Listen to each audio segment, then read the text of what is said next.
Going on. Okay, I said earlier that Cecil is ready to take a look at some of the demographics we have. So far, there were issues about PVC collection, and for those, the different numbers, different from what we have on ground. What do we know about how people voted alongside those that collected and those that didn't collect actually? Okay, yeah, blessing. It's been a remarkable improvement from previous years. You know, of the approximately 190 million UN estimate of the Nigerian population in 2018, we had quite an improvement from the previous years. So but quickly, before I take you through the number of PVCs collected and those who registered, let's quickly take a look at some facts and figures, just like a recap of what this exercise is all about. We know 73 candidates are vying for one seat, the seat of the president. Well, for today, we have, of course, we have 109 senators, and we have over 1,000 individuals vying for that. And the same goes for the House of Representatives, where we have about 4,000 vying for the seat of 360 members of the Federal House of Representatives. Now, quickly, let's have a look at the number of voters as in comparison to previous years. In 1999, when we started the Fourth Republic democracy, we had about 57.9 million registered voters, and just a little over 50% of these registered voters turned out for election, for voting, and that brought us to 30.28 million. In 2003, well, it increased just a bit to 60.82 million, but the number of those who turned out to vote is about 42 million. That was quite an improvement from 1999. That brought us to 61%. In 2017, 2007, I beg your pardon, that was when we had the decline of turnout of voters. First, we had registered voters 61.5%, and but slightly a little over 50, that's 57.4% turned out to vote, leaving us at 35.3 million. And though you'll see that in 2011, the number of registered voters increased remarkably to 73.5. Well, that could be as a result of population growth, of course, or maybe sensitization improved. But we have 2015. It actually dipped in number. Yeah, it's actually dipped. If you check the percentage now, you see that from 2007, I beg your pardon, why am I keep saying 17? 2007, we dropped up to 53% in 2011, and in 2015, it dropped even further to 43%. Now in 2019, we know about 84 million registered, but 72 million actually collected their PVC. So at the end of this exercise, we'll know the turnout of those who actually came out to vote. Well, it could be some due to different reasons, actually, because earlier in the day, we talked about the percentage of the young population, the millennials, actually coming out in the numbers. You're not just talking now, but actually walking the talk. Yes, could there be reasons why we have this number between 2015 and what we have in 2019? Well, can I come in? Can I come in? I think if you go back to the slide, can we go back to the slide to check the... Okay, the slide on...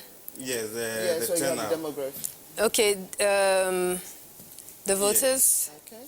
If you look between 2011 and 2015, before you got to 2015, you got your electoral system a bit enhanced, and you introduced your PVCs, yeah. And you were able to clean your register, said that people who were dead, multiple registrants were removed.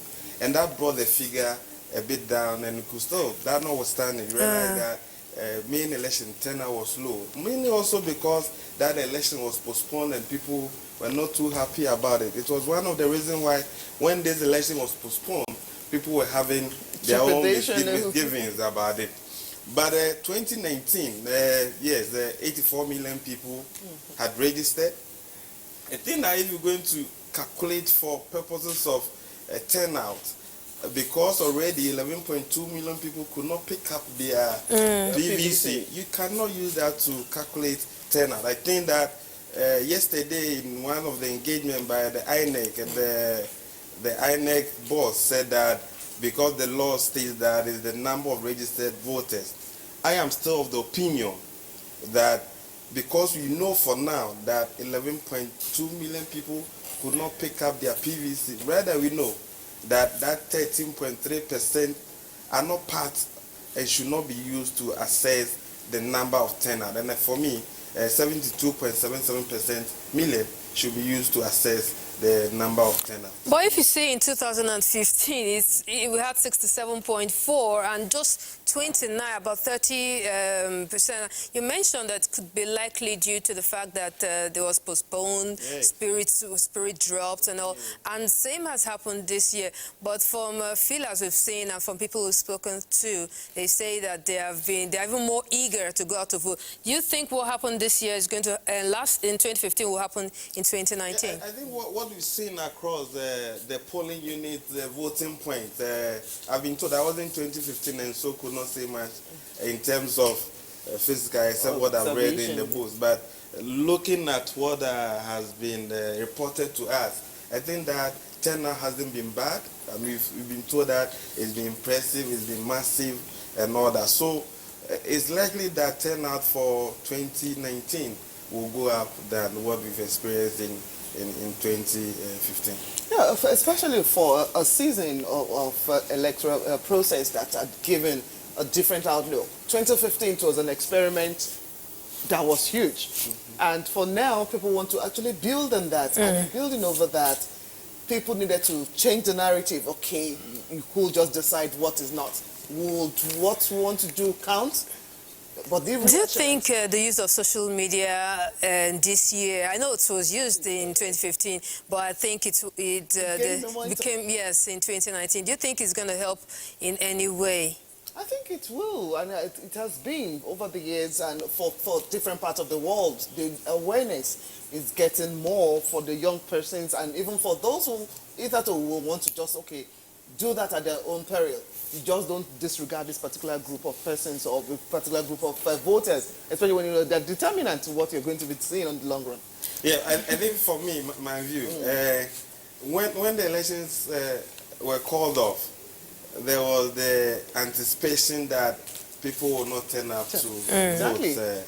But I hear stakeholders all urging people to go back to their polling unit to exercise their franchise. I heard even transporters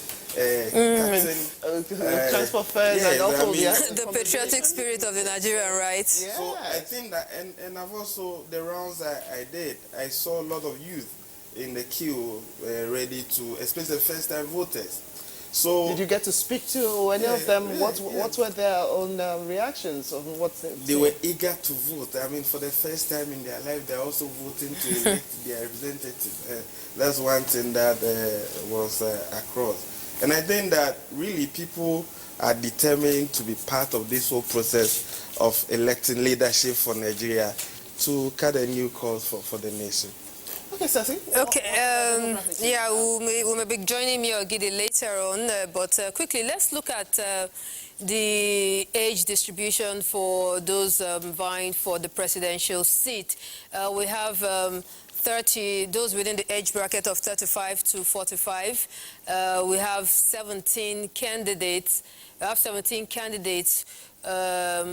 within that age bracket, and within 46 to 55, we have 27. I think these two age brackets are those the brackets we call the not too young, or the not too young. Okay, the not too young, the 35 to 45, vying for the seat of the president, while 56 to 65, there are 20 persons, and those above 65 will have just 7 of them vying for this seat. So now let's look at the young population. Since the not too young to run bill was signed into law, there's been excitement everywhere. So we had a couple of young persons.